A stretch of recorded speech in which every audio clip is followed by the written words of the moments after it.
The first thing you should know is that I'm a rational person. I'm a software developer. I deal in logic, in provable facts. I've never believed in ghosts or demons or things that go bump in the night. That's probably why I waited so long to do anything about the strange occurrences in my new house. Looking back, that was my first mistake. I'd bought the Victorian fixer-upper 6 months ago, charmed by its ornate moldings and bay windows, ignoring the real estate agent's nervous chatter about its complicated history. The price was too good to pass up, especially in this market. Besides, every old house has its quirks, right? The occasional cold spot, the settling noises, the way the floorboards would creak and groan in the middle of the night. I dismissed it all as normal. It started small, as these things often do. A coffee mug moved from where I'd left it, my favorite blue one with the chip on the rim. Keys displaced from their hook by the door, only to turn up in the bathroom sink. The kind of things you dismiss, blame on fatigue or forgetfulness.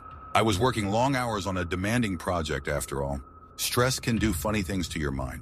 But then the nightmares began. They always followed the same pattern. I'd find myself walking through my house, but everything was slightly wrong. The walls too tall, the corridors too long, the shadows too deep. Something followed behind me, always just out of sight. I could feel its breath on my neck, hear its nails clicking against the hardwood floors. Every night, it got a little closer. I'd wake up at exactly 3:17 a.m., my heart racing, sweat-soaked sheets twisted around my legs.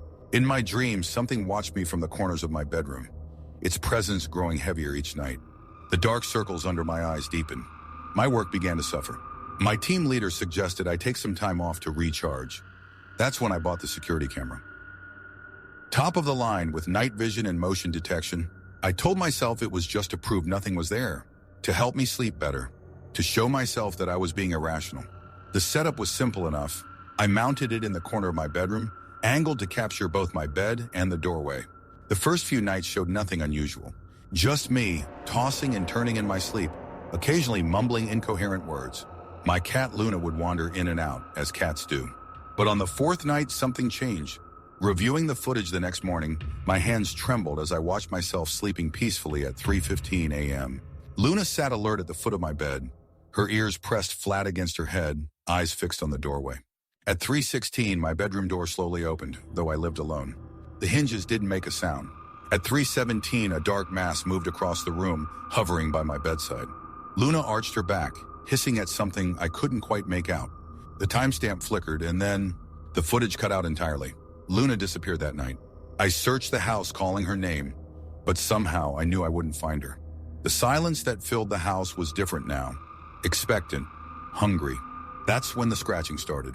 Not from the walls or under the floor, but from inside the camera itself. Every night it grew louder, more insistent. I'd lie awake watching the red recording light blink in the darkness, wondering what else it could see that I couldn't. Sometimes in the corner of my eye, I'd catch glimpses of movement in the video feed on my phone. A shadow that didn't match any object in the room, a face that wasn't mine reflected in the bedroom window. I tried to research the house's history. The local library's archives revealed a pattern I wish I hadn't found. Every 20 years, like clockwork, the house claimed new victims, missing pets, missing children, missing owners who were found weeks later, babbling about doppelgangers and shadows that moved on their own. The dates all centered around the same time of year, late October, right where we are now. Last night, I finally worked up the courage to check the footage again. This time, I saw myself sleeping, but something was wrong. The me in the video sat up at 3:16 a.m., turned to face the camera, and smiled. Eyes completely black, teeth too sharp, too numerous. The real me had slept through the night.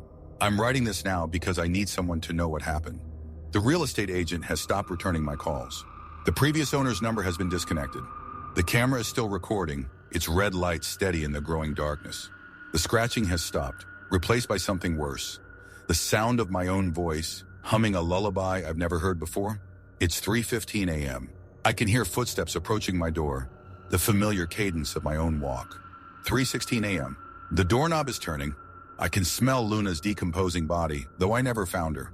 3:17 a.m. I can see myself standing in the doorway smiling. My double skin is gray, stretched too tight over sharp bones. Its movements are jerky, wrong, like a marionette with tangled strings. But I'm still sitting at my desk. It's reaching for me now, with fingers that bend in impossible directions. The camera's red light flickers once, twice. Before the darkness takes me, I have to warn you. If you're house hunting and the price seems too good to be true, remember my story. Some deals cost more than money.